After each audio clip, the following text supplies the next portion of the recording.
कोई अनजान miss call, उसे बेस बनाकर हम it's my order, you can go now. क्या तुमने मेरी बीवी को फोन करके धमकी दी?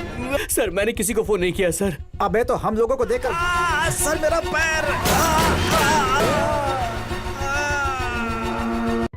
Assalamualaikum guys, oke kembali lagi bersama Draft Movie Review. Piye kabar Ire?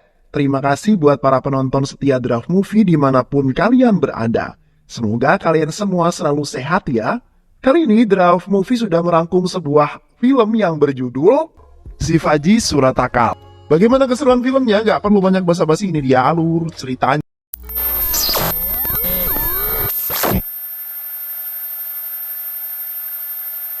Shivaji adalah seorang detektif handal yang berhasil menyelesaikan banyak kasus. Dia memiliki seorang istri bernama Janani yang merupakan seorang pengacara. Saat ini Janani tengah hamil 7 bulan. Oleh karena itu Shivaji sangat protektif kepada Janani. Suatu hari Shivaji yang baru saja pulang ke rumah terkejut karena Janani tidak ada di rumah. Shivaji yang cemas selalu mencari Janani di seluruh ruangan. Namun bukannya bertemu dengan Janani, dia justru menemukan berbagai kejanggalan. Atas dasar itulah Shivaji lalu menyimpulkan bahwa Janani telah diculik. Shivaji lalu pergi ke rumah tetangganya untuk mencari sebuah informasi. Tetangganya lalu mengatakan bahwa sebuah mobil ambulans berwarna putih datang membawa Janani. Shivaji dan Kapolsek kemudian pergi ke control room untuk mendengar rekapan telepon dari seorang wanita. Wanita itu mengatakan bahwa 2 orang pemuda yang salah satunya bernama Banti telah menculik seorang wanita hamil menggunakan sebuah ambulans. Wanita hamil itu adalah pengacara yang bernama Janani. और बंटी मेरी बीवी को किडनैप करके यहाँ लाए थे sir. Kapolsek yang mengetahui hal tersebut kemudian meminta Shivaji untuk tidak ikut campur dalam kasus ini karena dia yang akan menanganinya sendiri. Kapolsek tahu jika Shivaji terlibat dalam kasus ini dia pasti akan menghabisi para penculik tersebut. Namun Shivaji tidak diam begitu saja. Dia bergerak sendirian mendatangi seorang hacker yang memintanya untuk melacak di manakah panggilan terakhir si Janani, istri tercintanya. Hacker itu berhasil mendapatkan informasi mengenai Janani. Di panggilan terakhirnya terdengar suara orang yang sedang mengancam Janani karena berani menangani kasus yang menjerat salah satu orang yang penting. Keesokan harinya, Janani yang berhasil melapaskan diri kemudian menghubungi Shivaji melalui HP penculik dan meminta tolong padanya. Janani memberitahu Shivaji lokasi di mana dia disandera. Namun tak lama kemudian para penculik pun datang dan langsung memukul Janani. Janani jatuh tersungkur. Banti yang merupakan salah satu penculik itu lalu membunuh temannya sendiri untuk menghilangkan saksi. Dia takut jika nanti temannya ketangkep, maka dia akan membuka mulutnya. Beberapa menit kemudian Shivaji langsung pergi ke lokasi yang dibicarakan oleh Janani. Namun sesampainya di sana dia terkejut karena Janani sudah bersimbah darah, sedangkan Banti berhasil melarikan diri. Shivaji lalu membawa Janani ke rumah sakit. Namun sayang, nyawanya tidak tertolong dan tewas. Atasannya Rudra lalu melaporkan kejadian ini pada ayahnya Roshan yang ternyata merupakan seorang menteri. Pak, Roshan baru saja ditemukan tewas pagi ini di kolam renang. Ayah Roshan tentu saja syok mendengar kabar itu. Asmanya kemudian kambuh dan membuatnya panik. Kapolsek yang mendapatkan laporan kasus tersebut diminta untuk segera menyelidikinya. Namun karena dia sedang tidak bisa, Kapolsek kemudian memberikan kasus ini kepada Shivaji. Shivaji pada awalnya menolak untuk menangani kasus tersebut karena TKP di mana kasus itu terjadi berada dekat dengan kampung halaman sang istri tercintanya. Shivaji tak kuasa jika dia kembali mengingat kenangan bersama sang istrinya. Namun karena Kapolsek terus mendesak dan memaksanya, Shivaji akhirnya nurut dan menerima kasus tersebut.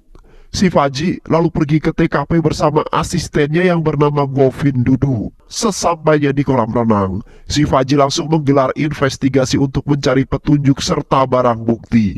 Berdasarkan laporan hasil autopsi, Roshan diketahui telah tenggelam dan diperkirakan meninggal jam 1 dini hari. Shivaji yang mengetahui bahwa Roshan juga mempunyai penyakit asma, berasumsi jika ada sesuatu yang membuat Roshan sangat ketakutan. Ketakutan itu membuat asmanya kambuh dan Roshan pun jatuh ke dalam kolam. Dia yang tidak bisa bergerak lalu tenggelam dan akhirnya tewas. Si Faji yang kemudian memerintahkan Rudra untuk segera mencari keberadaan Anwar, sopir pribadinya Roshan. Karena diketahui Anwar juga telah hilang sejak malam kejadian. Tak lama kemudian, Pritam datang menemui si Faji. Dia mengatakan kepada si Faji bahwa dirinya lah yang mengangkat Roshan keluar dari kolam ini. Si Faji yang melihat tinggi badan Pritam kemudian merasa aneh. Ada hal yang mengganjal di pikirannya. Dia lalu mendorong Rudra yang kemudian memiliki tinggi lebih dari 5 kaki ke dalam kolam. Dan ternyata Rudra tidak tenggelam. Si Faji tentu saja merasa ada yang janggal dengan kematian Roshan. Dia lalu bertanya-tanya mengapa bisa kolam ini yang hanya memiliki kedalaman sedalam 5 kaki mampu menenggelamkan Roshan yang tingginya jauh melebihi Rudra. Tinggi badan Roshan ada 6 kaki, sedangkan Rudra hanya 5 kaki. Lantas, mengapa Roshan bisa mati tenggelam ya? Karena menemukan kejanggalan tersebut, si Faji akhirnya memutuskan untuk tinggal di resort tersebut hingga kasus itu diselesaikan. Si Faji lalu melanjutkan investigasinya. Kali ini dia menginterogasi Pritam dan menanyakan kronologi dia menemukan Roshan. Pritam lalu menjelaskan kepada si Faji bahwa saat itu dia meminta istrinya datang ke kamar Roshan karena Roshan menelpon istrinya sambil ketakutan. Aku yang telah mendengar semua cerita dari istriku langsung menghubungi kepolisian untuk meminta bantuan. Namun karena sinyal di desa ini buruk, aku tidak dapat menghubungi mereka. Aku akhirnya memutuskan ke kantor polisi saat jam 5 pagi. Beberapa menit kemudian si Faji meminta Pritam untuk mengantarkannya ke kamar Roshan. Pritam lalu mengantarkan si Faji ke sana dan dia membuka pintu kamarnya Roshan dengan kunci master miliknya. Si Faji lalu melihat-lihat dan menganalisa semua isi di kamar tersebut. Dia melihat kunci Roshan yang ada di meja dan dia juga pergi ke kamar mandi untuk mengeceknya. Ternyata dia mendapati bak mandi yang masih basah. Roshan pasti telah menggunakan kamar mandi itu, ujar si Faji. Si Faji lalu membuka koper Roshan yang memeriksa barang-barang miliknya. Si Faji menemukan sebuah pistol yang dibungkus kertas oleh Roshan. Namun setelah dia mengamati, ternyata Roshan sama sekali tidak menggunakan pistol tersebut. Di tengah penggeledahan barang-barang Roshan, si Faji menemukan sebuah kantong yang sudah dibuka. Namun barang-barang yang ada di dalamnya sudah menghilang. Si Faji lalu menyimpulkan bahwa seseorang pasti sudah mencuri barang tersebut. Si Faji lalu memeriksa HP milik Roshan dan dia membuka Instagram milik Roshan dan mendapati beberapa petunjuk. Petunjuk pertama, ternyata Roshan memiliki seorang kekasih bernama Anjali. Anjali adalah seorang dokter sekaligus psikiater. Dan petunjuk yang kedua adalah petunjuk yang membuat si Faji jadi makin tercengang. Bagaimana tidak, dia menemukan sebuah fakta bahwa Roshan adalah juara renang yang saat masih SMA. Itu berarti Roshan bukan mati karena tenggelam, melainkan dia dibunuh oleh seseorang. Si Faji lalu meminta Govindu untuk menutup semua akses di resort ini. Tidak boleh ada satu orang pun yang keluar ataupun masuk ke dalam resort ini. Si Faji lalu pergi untuk mengecek rekaman CCTV. Dia terus melihat dan mencari di mana rekaman CCTV saat kejadian.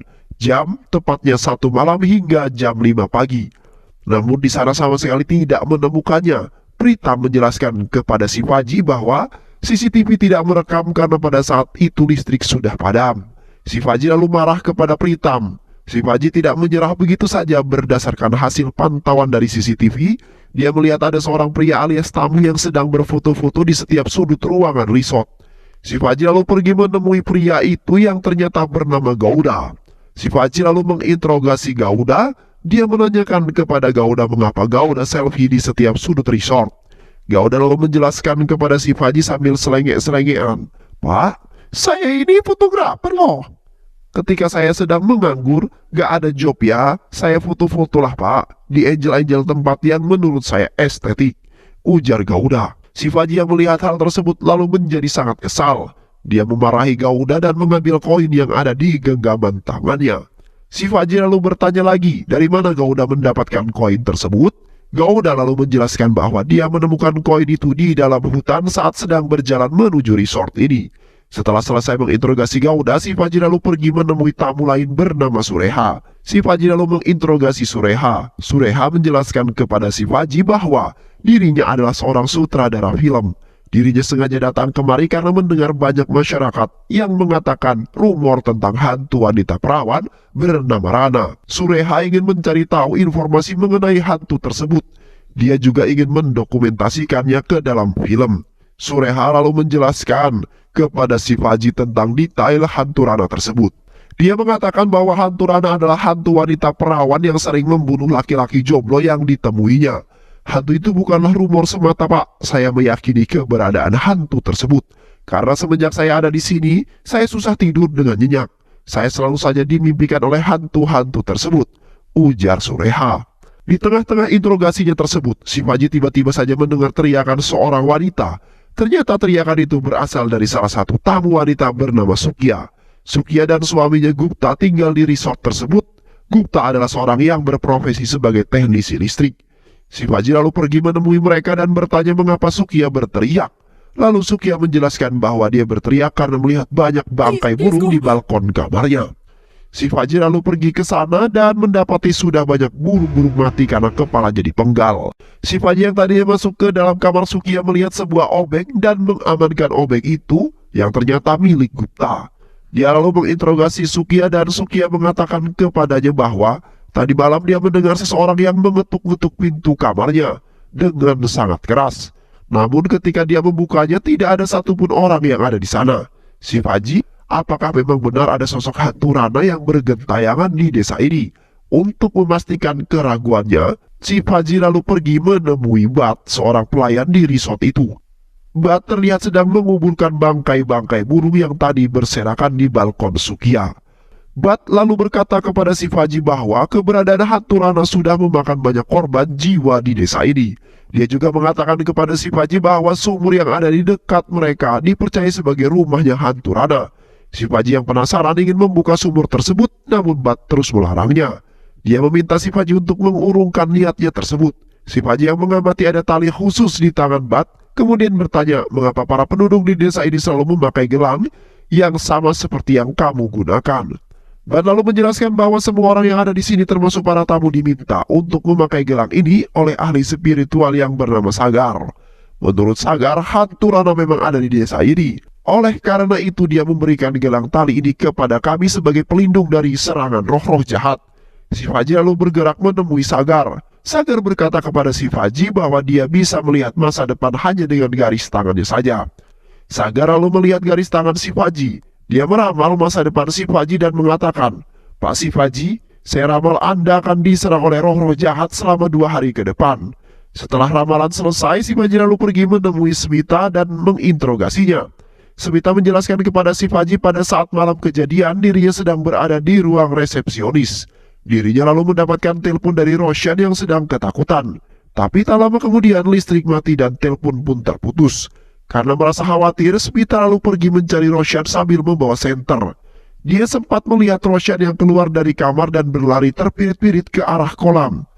Smita lalu berjalan ke arah kolam, tapi dia malah dikejutkan dengan penampakan hantu seorang wanita. Smita yang ketakutan lalu refleks melepaskan senternya dan berlari sejauh mungkin.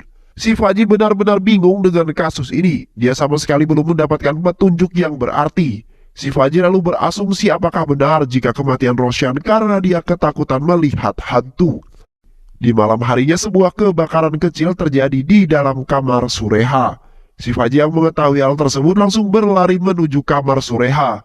Pritam dengan bantuan bata langsung memadamkan api tersebut. Ternyata api itu hanya membakar sebuah kotak yang diyakini sebagai kotak penyimpanan rambut hantu Rana semasa hidupnya. Shivaji marah. Kenapa bisa ada kebakaran di dalam kamar itu sedangkan dia sama sekali tidak melihat korek ataupun benda apapun yang dapat menimbulkan api? Pritam lalu menjawab Shivaji, saya juga tidak tahu, Pak. Saat saya sedang berjalan ada asap yang keluar dari sela-sela pintunya Sureha. Saya langsung berusaha masuk dengan kunci master milik saya. Shivaji yang kesal kemudian mengatakan kepada mereka bahwa dia akan mengamankan kotak tersebut. Namun Bat melarangnya. Bat ingin ada hal-hal buruk terjadi jika Shivaji nanti membukanya. Namun Shivaji yang kekeh tetap akan mengamankan dan menyelidiki kotak tersebut. Shivaji dan semua orang yang ada di sana lalu mencari keberadaan Sureha. Karena saat tragedi kebakaran itu Sureha tidak ada di dalam kamarnya. Usut punya usut ternyata Sureha sedang kerasukan di dekat kolam. Shivaji lalu menginterogasi Sureha yang masih kerasukan. Setan yang berada dalam tubuh Sureha mengatakan pada Shivaji bahwa dia melihat hantu Rana yang mendorong Roshan ke dalam kolam. Hantu Rana lalu pergi, kembali ke sumur tua itu. Tak lama kemudian Dr. Anjali pun tiba di resort. Shivaji lalu menginterogasi Dr. Anjali. Namun anehnya di tengah interogasi itu, Shivaji mendengar suara yang memanggil namanya. Tapi Dr. Anjali tidak mendengarnya. Shivaji lalu berpikir keras apakah suara itu adalah suara hantu mendiang sang istri, karena hanya dia yang dapat mendengarnya. Anjali lalu mengatakan kepada Shivaji bahwa dia heran kenapa Roshan bisa pergi ke resort ini. Dia merasa ada yang aneh dengan resort ini. Shivaji lalu kembali ke kamarnya dan membuka kotak yang terbakar tadi. Ternyata di dalam kotak itu ada beberapa helai rambut dan sebuah koin yang sama dengan yang ditemukan Gauda. Beberapa menit kemudian Smita datang dan memberikan kopi kepada Shivaji. Selama berada di resort itu, Smita sering mengantarkan kopi untuk Shivaji. Tak lama kemudian, lampu resort pun kelap-kelip hingga akhirnya mati. Shivaji berusaha untuk menghubungi resepsionis namun tidak ada tanggapan. Di saat yang bersamaan, suara ketukan pintu terdengar keras dari kamar Shivaji. Shivaji lalu berlari untuk mengeceknya namun dia tak menemukan seorang pun di sana. Dia lalu bergerak untuk mencari tahu tapi dia malah melihat sosok hantu wanita yang sangat menyeramkan. Shivaji kini ketakutan dan perlahan-lahan percaya dengan kisah hantu Rana. Di dalam kamarnya Shivaji yang sedang tidur sebentar kemudian bermimpi melihat sosok hantu wanita yang seram yang berwajahkan Janani, istrinya sendiri. Shivaji yang kaget sontak terbangun dari tidurnya. Shivaji lalu pergi menemui Govindu dan seperti biasa, tak lama kemudian Smita datang membawakan mereka kopi. Namun yang meminum kopi itu hanyalah Shivaji seorang. Shivaji lalu menceritakan kepada Govindu tentang mimpi buruknya itu. Namun Govindu sama sekali tidak mempercayainya. Dia malah merasa aneh dengan tingkah laku Shivaji yang tidak seperti biasanya. Biasanya Shivaji sama sekali tidak percaya dengan kisah-kisah berbau mistis. Shivaji tentu saja marah ketika Govindu tidak mempercayai ceritanya. Dia lalu pergi meninggalkan Govindu sendirian. Shivaji lalu mandi dan mengganti baju baru, kemudian dia menyeruput kopi di balkon. Namun tak lama kemudian, Shivaji melihat segerombolan burung yang hendak menabraknya. Shivaji lalu melempar gelas kopi kepada burung-burung itu, namun saat kemudian burung-burung itu menghilang. Anjali beserta semua orang yang ada di sana kemudian pergi menemui Shivaji. Anjali meminta Shivaji untuk duduk dan menenangkan dirinya. Setelah tenang, Shivaji lalu menceritakan tentang Janani kepada Anjali. Anjali yang mendengar hal tersebut meminta Shivaji untuk berhenti sebentar dalam menangani kasus ini. Dia juga meminta Shivaji untuk kembali meminum kopinya agar lebih tenang. Shivaji lalu mendengarkan kata-kata Anjali. Dia meminum kopi itu dan tak lama kemudian dia pergi ke rumah mertuanya yang tak jauh dari resort itu. Namun di tengah jalan dia merasa sedang menyetir bersama Janani. Shivaji kini sudah berada dalam rumah mertuanya dalam keadaan tertidur. Dia kemudian terbangun dan tak lama kemudian Govindu menghubunginya. Govindu lalu melaporkan kepada Shivaji bahwa Rudra telah berhasil menemukan Anwar, sopir pribadi Roshan. Shivaji lalu kembali ke resort dan sesampainya di sana, Shivaji lalu memarahi Anwar habis-habisan. Rudra lalu mencela kemarahan Shivaji. Dia mengatakan kepada Shivaji bahwa Anwar ini adalah orang yang hampir Shivaji tabrak tadi sore. Rudra menemukan Anwar sudah berada di pinggir jalan. Shivaji bingung mendengar hal tersebut. Dia tidak merasa hampir menabrak seseorang. Dr. Anjali kemudian datang dan meminta Shivaji untuk tidak memarahi Anwar karena Anwar pasti masih shock karena hampir ditabrak. Shivaji lalu menegaskan kepada Dr. Anjali bahwa dia sama sekali tidak merasa hampir menabrak Anwar. Anwar pasti telah berbohong. Dia mengelabui kita semua. Saat itu, aku mengemudikan mobil bersama Janani tanpa ada hambatan. Perjalanan kami lancar-lancar saja. Anjali lalu mengatakan kepada Shivaji, "Pak, istri Anda telah meninggal. Anda pasti berhalusinasi sekarang. Saya mengkhawatirkan kondisi Anda. Anda pasti sedang tidak baik-baik saja. Saya menyarankan agar Bapak beristirahat dan berhenti menangani kasus ini." Semua orang yang ada di sana setuju dengan saran Anjali. Shivaji yang merasa gagal tentu saja tersinggung dengan perkataan Anjali. Dia kemudian mengamuk di sana sebelum akhirnya pergi. Shivaji terus merenung di dalam kamar. Dia terus merenungi perkataan Dr. Anjali. Dia menilai apa yang dikatakan oleh Dr. Anjali ada benarnya juga. Apalagi saat ini Shivaji mulai berputus asa karena belum mendapatkan petunjuk yang berarti. Akhirnya Shivaji dan juga Govindu mengemasi barang-barang mereka dari kamar resort itu.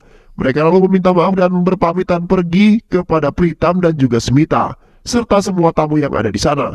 Saat Shivaji dan Govindu hendak pergi dari sana, Govindu tiba-tiba mengatakan kepada Shivaji bahwa dia lupa membawa kunci mobil yang ada di atas meja.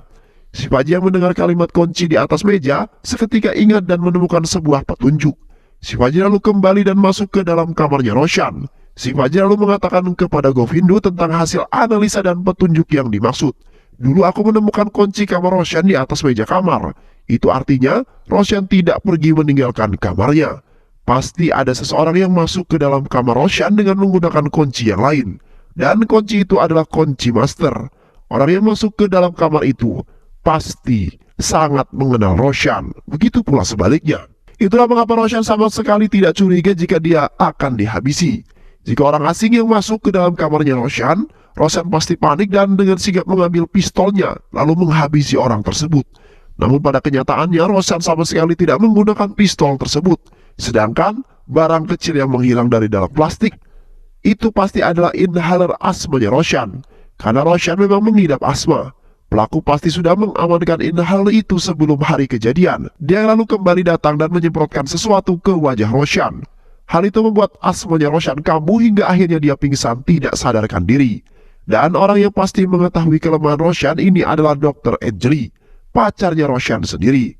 Anjali lalu dibantu oleh dua orang lagi untuk mengangkat Roshan yang pingsan ke dalam bak mandi untuk dihabisi.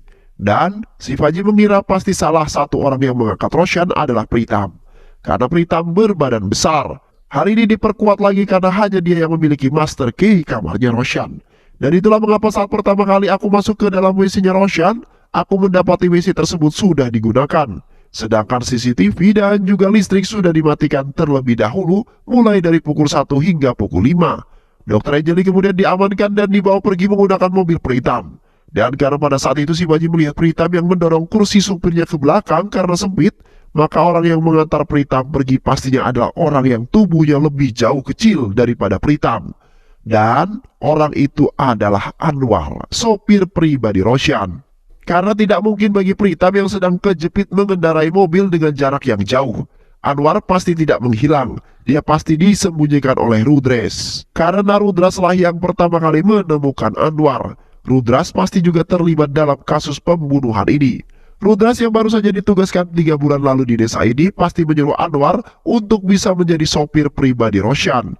Mereka memiliki jangka waktu yang sama karena Anwar juga baru 3 bulan menjadi sopir Roshan.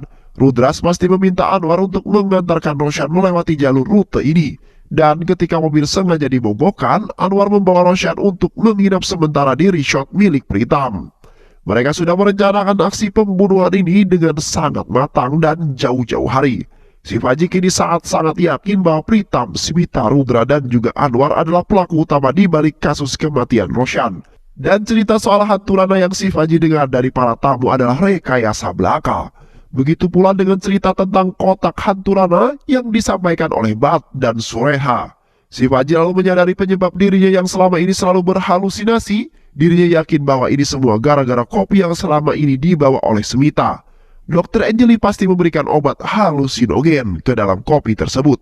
Sehingga Shivaji lalu berhalusinasi sedangkan Govindu yang tidak meminum kopi tersebut tidak pernah berhalusinasi. Shivaji juga telah mengingat bahwa suami Sukya yaitu Gupta yang berprofesi sebagai teknisi listrik, pasti dialah yang mengatur arus listrik, kapan waktunya nyala dan kapan waktunya mati. Itu semua untuk mengelabui Shivaji agar percaya dengan cerita hantu Rana tersebut. Mereka semua sudah bersekongkol dalam kasus ini. Mereka semua yang tinggal di dalam resort itu adalah pemain dari skenario yang ciamik ini.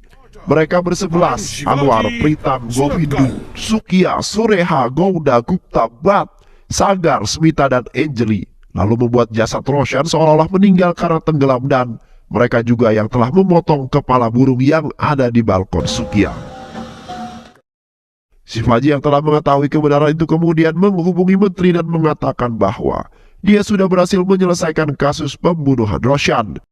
Shivaji lalu mengumpulkan ke-11 orang yang ada di ala resort dan menceritakan kepada mereka bagaimana kronologi pembunuhan Roshan itu bisa terjadi.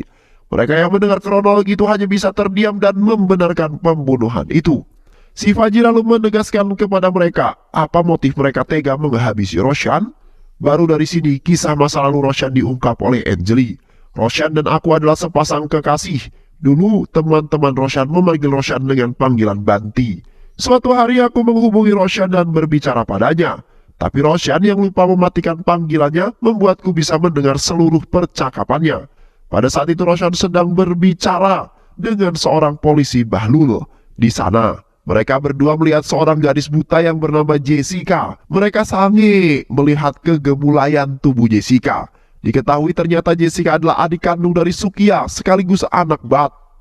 Roshan dan polisi Bahlul yang melihat adanya kesempatan lalu memperkaos Jessica dengan sangat brutal hingga akhirnya Jessica mengalami pendarahan hebat dan dibawa ke rumah sakit. Anjali tentu saja mengetahui kejadian tersebut. Semua keluarga Jessica sangat sedih dengan apa yang menimpa Jessica. Anwar, Pritam, Govindu, Sukia, Sureha, Gouda, Gupta, Bat, Sagar, dan juga Smita datang ke rumah sakit tersebut. Tak lama kemudian dokter mengatakan bahwa Jessica telah tewas karena diperkaos. Kebrutalan pemerkosaan itu membuat Jessica shock, mengalami gagal jantung, yang akhirnya menyebabkan dirinya tewas. Tak lama kemudian Anjali datang ke rumah sakit tersebut. Dia sangat sedih melihat nasib buruk yang menimpa Jessica. Saat itu Anjali sebenarnya melihat keluarga Jessica di sana. Namun dia belum berani menyampaikan kepada mereka tentang kebenaran itu. Keluarga Jessica lalu melaporkan kasus pemerkosaan ini kepada polisi Bahlul. Polisi Bahlul yang merupakan pelaku pemerkosaan tentu saja tidak menggubris kasus pemerkosaan ini. Dia secara sepihak menutup kasus tersebut. Anjali yang mengetahui suara polisi Bahlul itu mengingat kembali tentang teman-teman dekatnya yaitu Roshan. Dan benar saja, ternyata polisi Bahlul itu adalah teman dekat Roshan. Tak lama kemudian, Anjali datang menemui keluarga Jessica. Dia menceritakan semua kronologi pemerkosaan tersebut dan siapa-siapa saja yang terlibat. Semua keluarga Anjali tentu saja menangis mendengar hal tersebut. Anjali juga berjanji kepada mereka bahwa dia siap menjadi saksi di pengadilan nanti. Anjali lalu berniat untuk menemui Janani di rumahnya. Namun ternyata Janani sudah dibawa oleh Roshan dan polisi Bahlul itu yang menyamar sebagai perawat rumah sakit. Mereka pergi dengan mengendarai mobil ambulan putih. Anjali sempat mengikuti mereka yang membawa Janani ke sesuatu tempat. Namun Anjali kehilangan jejak mereka di tengah jalan. Anjali lalu menghubungi control room dan melaporkan hal tersebut. 2 hari kemudian Anjali mendengar kabar bahwa Janani dan polisi Bahlul telah ditemukan tewas. Anjali dan keluarga besar Jessica mengetahui bahwa Roshan adalah di balik pembantaian Janani. Mereka mengetahui bahwa Roshan adalah anak dari seorang menteri. Hukum pasti tidak dapat menjeratnya. Dan bahkan si Roshan kebal dengan hukum. Dan dia pasti akan selalu hidup dengan bebas. Keluarga Jessica dan Anjali lalu berkumpul dan berdiskusi sejenak. Hingga pada akhirnya mereka sepakat untuk membantai Roshan dengan sangat-sangat brutal dan sangat-sangat cerdas. Setelah Anjali menceritakan semua itu, si Paji hanya bisa menangis. Lalu berkata, pengacara itu adalah istriku. Semua orang-orang yang ada di sana tentu saja terkejut mendengar hal itu. Kini si Paji bingung harus bagaimana. Di sisi lain, ke-11 orang yang ada di hadapan ini adalah pelaku pembantaian Roshan. Namun di sisi lain, Roshan yang sudah tiada adalah pelaku pembunuhan istrinya. Roshan tidak akan bisa dihukum. Di tengah-tengah kebingungan itu tiba-tiba, si Faji mendapatkan bisikan dari sang istri tercinta. Sang istri mengatakan kepada si Faji bahwa untuk menegakkan keadilan, kita harus menemukan rute lain jika hukum tidak bisa membantu. Sang istri juga meminta agar si Faji mengikuti kata hatinya sendiri. Akhirnya, si Faji lalu memutuskan untuk melaporkan kejadian ini kepada kepolisian. Dia juga mengatakan bahwa pelaku yang membunuh istrinya adalah anaknya menteri yaitu Roshan. Namun Kapolsek yang tidak mengindahkan perkataan si Paji. Dia memerintahkan si Paji untuk mundur dalam pengungkapan kasus kematian Janani istrinya. Karena Kapolsek lah yang menangani kasus tersebut. Si Paji lalu didesak dan dipaksa untuk menandatangani pernyataan bahwa pelaku yang menghabisi Janani bukanlah Roshan, melainkan polisi Bahlul tersebut. Tak lama kemudian, Menteri dan Kapolsek datang mengunjungi resort tersebut. Si Paji lalu menyerahkan berkas laporan hasil penyelidikannya. Namun Menteri yang baru saja membaca laporan tersebut seketika murka karena si Paji menulis pelaku pembunuhan Roshan adalah hantu wanita bernama Rana. Namun tiba-tiba lampu yang ada di resort tersebut padam yang membuat menteri dan kapolsek menjadi ketakutan. Si Faji lalu memanfaatkan momen itu untuk menceritakan tentang betapa menakutkannya hantu wanita bernama Rana tersebut. Si Faji berhasil meyakinkan menteri dan kapolsek tersebut bahwa pelaku pembunuhan Roshan memanglah hantu wanita bernama Rana. Dan film pun selesai. Jangan pernah lelah melakukan hal kecil untuk orang lain, terkadang hal kecil ini mampu memberikan kebahagiaan yang indah di hati mereka. Dan berbuat baiklah, sebab sesungguhnya Allah menyukai orang-orang yang berbuat baik. Terima kasih sudah menyimak video-video LK21 Semoga sahabat semua terhibur dan sampai bertemu lagi di video-video berikutnya. Dan wassalamualaikum warahmatullahi wabarakatuh.